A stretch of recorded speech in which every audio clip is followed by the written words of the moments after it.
elle est entre les mains de qui? Du président. moo koy amnistier. Voilà. Voilà. Donc tu donnes la possibilité au président encore d'agir au moment où il n'a plus les maanaam constitution joxatu ko sañ-sañ loolu mooy problème bi. Donc man je dis une fois de plus dañu nekk di fooy xel Sénégalais yi parce que ñoom ils parlent à la grande masse. C'est pas aux intellectuels comme toi yaa ngi dégg lu ma la c'est pas des gens il y a des gens qui prennent le temps de disséquer les choses. Ils ne parlent pas à ces gens-là. Ils parlent à la grande masse. Souleymane Jules Diop il parle à la grande masse. Mais notre devoir ñun toi ñeneen ñi c'est de faire en sorte que la grande masse ñu yeewu. ñu jot ci vrai message ñu jot ci dëgg gi parce que boo nee élection disons kii bi nu mu tudd dialogue bi c'est pour que Ousmane Sonko bokk. xam nga ñu bëgg puisque la majorité des Sénégalais veulent que Ousmane Sonko bokk dañuy ne donc lii moom vraiment kon dialogue bi baax na nañ ko kon baax nañ dem dialogue ji dialogue bi baax na dëkk dialogue munul disons participer loo disons kii Ousmane Sonko élection qu'est-ce qui s'est passé entre Karim Wade ak kii c'est pas le dialogue. Président moo jëlee moo leen amnistié donc moo leen gracié pardon président moo leen gracié donc pouvoir boobu si président la nekk ba léegi. donc après ñu modifier code électoral donc loolu daal pour man dañuy fooyee xel Sénégal yi. mais tey jii actuellement monsieur Mané am na gis na front yi ñu ngi ubbeeku fu ne. front yi bëri nañ ci dëkk bi ñëpp taxaw jàkkaarloo ak président Macky Sall gis nga tey élèves yi jànguñu. parce que dañu def débrayage à partir de 10 heures. après midi bi ñi ngi wax ay manifestations un peu partout tension bi fi mu toll présentement ba enseignants yi dugg ci ndax war nañ cee dugg ñoom tamit. waaw dama dégg sax dañuy am nañu proposé ça kii nu mu tudd ville Sénégal ville morte quelque chose comme ça voilà donc je pense qu'aujourd'hui xeetu xeex bu nekk nit ñi dañ koy teg ci table bi. pour que président reculer loolu moo dëgg parce que fu ñu eggee ni musuñu fi egg. depuis que Sénégal nekk ba Sénégal bi léegi. donc lu yéeme la lu bees la te ça peut se comprendre que à un moment donné que le peuple soit traumatisé. te traumatisme boobu naka la koy exprimer c'est à travers des initiatives n'est-ce pas auxquelles tu as fait allusion tout de suite. donc ça peut être une marque de traumatisme en réalité. boo gisee nit ñi di xeex fii de gauche à droite élèves yi débrayage ainsi de suite nga xam ni action ni mu ngi bare loolu yëpp lan lay yëgal Sénégalais mooy le Sénégalais est traumatisé. te nit bu traumatisé rek da ngay gis muy poser yenn actes inconscients à la limite. donc ce peuple est arrivé à ce niveau-là c'est un moment d'inconscience n'est-ce pas que le peuple exprime à travers disons un certain nombre d'événements n'est-ce pas disons prévus voilà donc c'est cela et ça va se passer comme ça malheureusement. fii ba le 2 après 2 day gën a intensifier wala day gën a intense su fekkee vraiment ba léegi moom daal il recule pas. su fekkee recule woon et man fooguma ñaaw ma rafet ma jot ne dina voilà dafay dem rek comme parce que moom loolu la xam. voilà c'est quelqu'un boo xam ne bu gëmee dara day dem ba mu jeex voilà il se pose plus de questions. gis nañ 23 juin Wade dellu woon na ginnaaw. voilà moom dellu woon na ginnaaw mais c'est pas moom c'est pas sa personne non moo tax dans de mes papiers aujourd'hui dama ko doon misaal à la figure de l'enfant xam nga Nietzsche encore à travers les 3 métamorphoses de l'esprit dans un ouvrage vraiment intéressant qui s'appelle le Zarathustra moom dafa ne boo xoolee nit doomu aadama si boppam day jaar par 3 étapes à un moment donné bu mu ñëwee àdduna dañ koy jox ay valeurs ay kii diñ ko imposer finalement boo ko imposer il devient un chameau c'est-à-dire que dafa koy supporter mais à un moment donné su fekkee dem na ba vraiment poids bi mënatu ko def lan lay def day waaj dem n'est-ce pas si désert ba bu demee si désert ba foofu lay sandi n'est-ce pas disons kii boobu voilà li mu yenn noonu donc dafa ne bu ko sànni ba pare le chameau devient n'est-ce pas un lion parce que bu boobaa dafay ne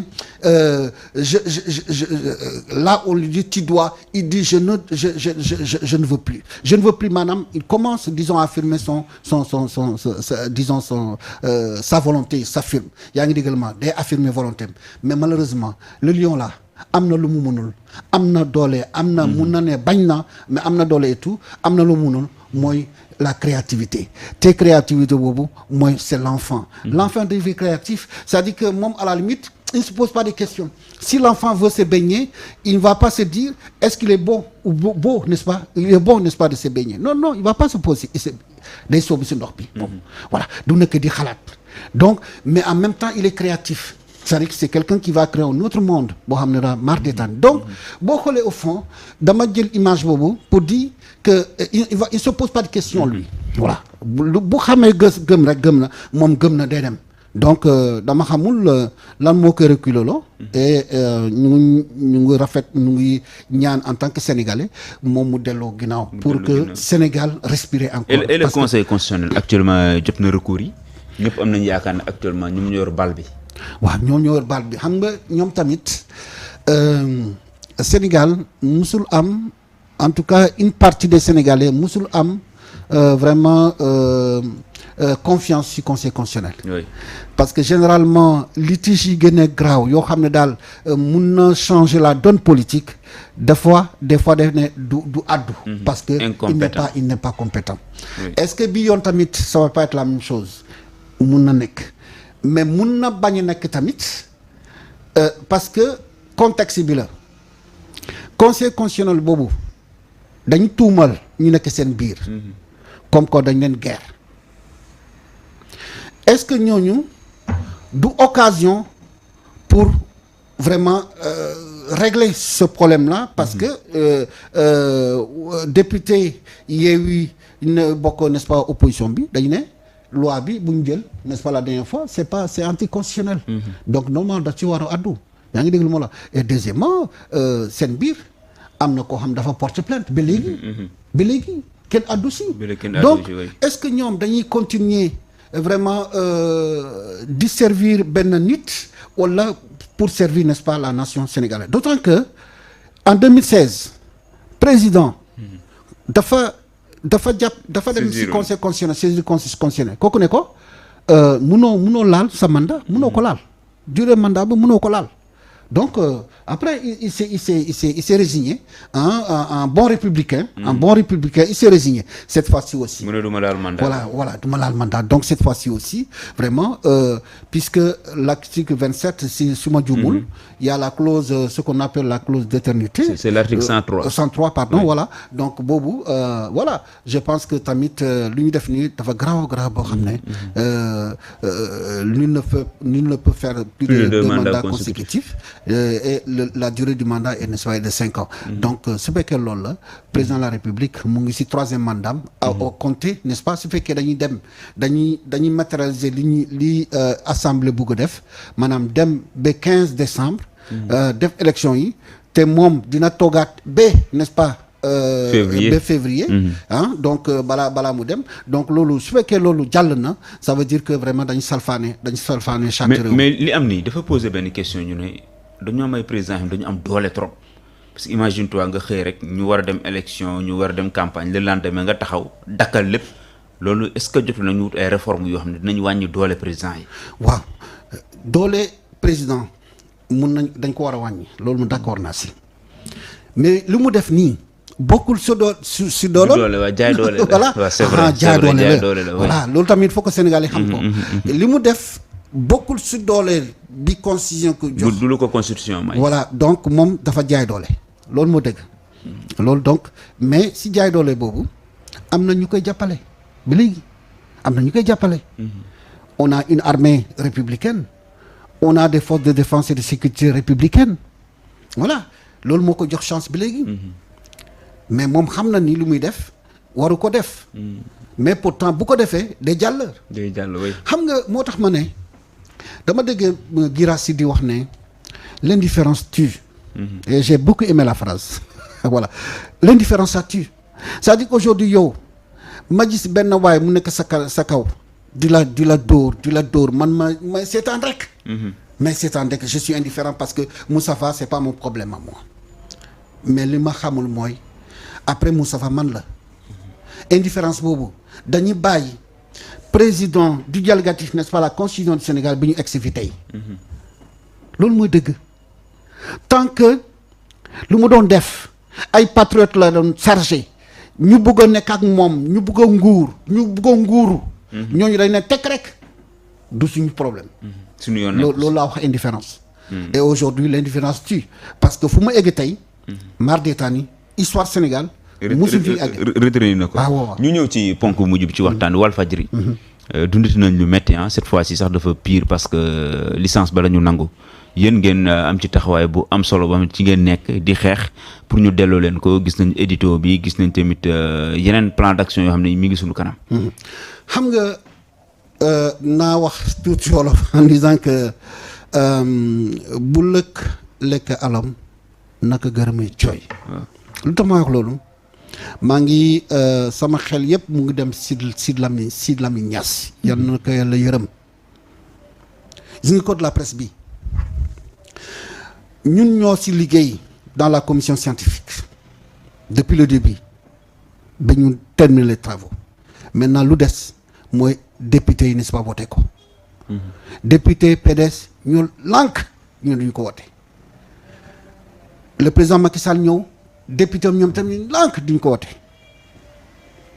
wala bala ñu koy wote il faut ngeen disposition ngeen génne disposition dépénalisation n'est-ce pas de la presse ñu ne ko ñun duñ ko laal prenez vos responsabilités ils ont pris les responsabilités génne loolu rax si loolu yëpp n'est-ce pas si code bi après disons ba tey voilà mais il a fallu que ñu marche marche bi c'était en 2017 parce que code bi 2017 lañ ko voté man maa jël parce qu'en ce moment j'étais encore président du CORED ma dem ak sama gars yi waa CAP dem gis Sidy Lamine Niass ne ko doyen bugg nañu nga ñëw vraiment si manifestation bi ñu bu ñu doon dem sax dañu doon xam xel ñaar mais bés bu ñu waxee naan d'accord naa mais on dirait que doo xam sax lu jóge si ñoom parce que on a compris que moom bu ñëwee ça va changer la donne. oui yàlla xam na ko.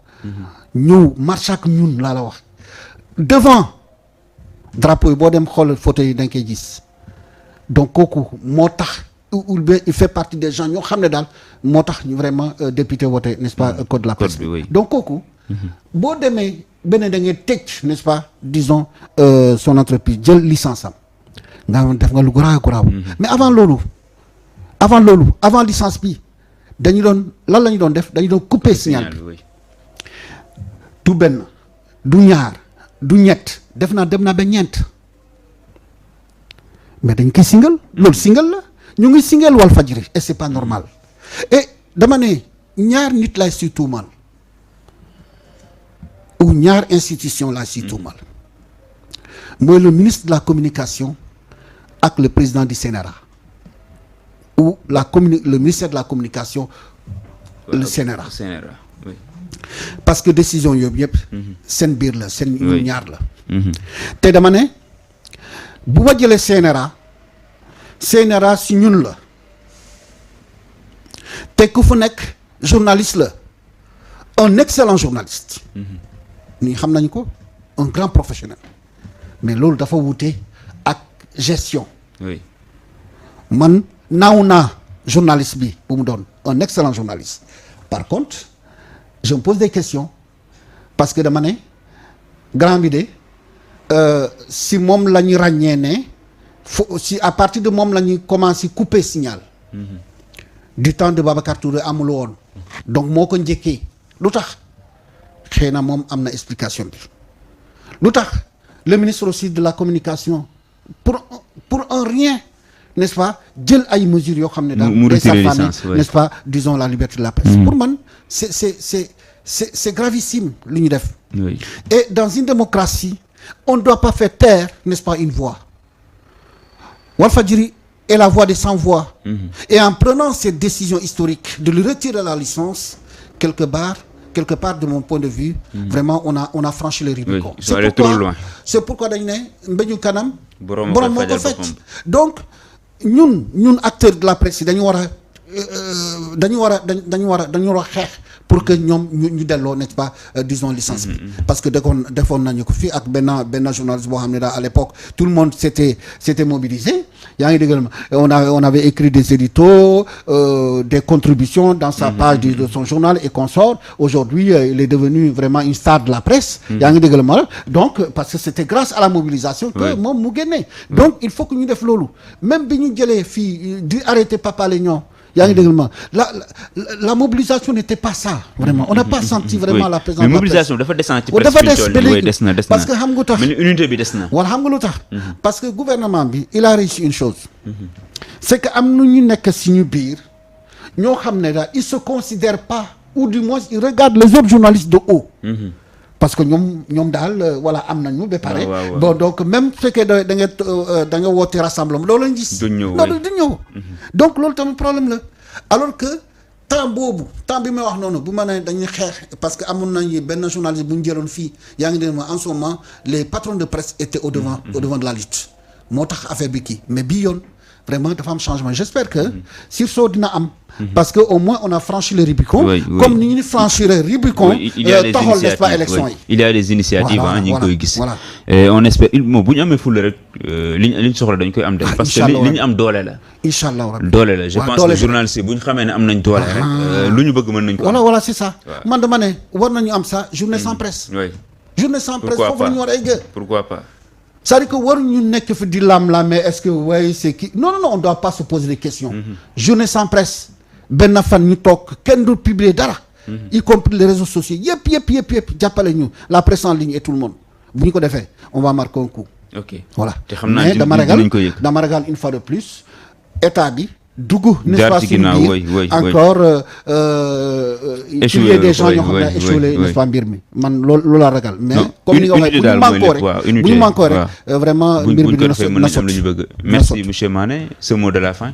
waaw kontaan naa di wax ne Sénégal ñoo ko moom et li nit li def dafa war a jiital n'est-ce pas Sénégal bañ a xool intérêt am bañ a xool intérêt groupe am bañ a xool intérêt xaritam parce que pour man xeex pour Sénégal jaamu yàlla la bokk.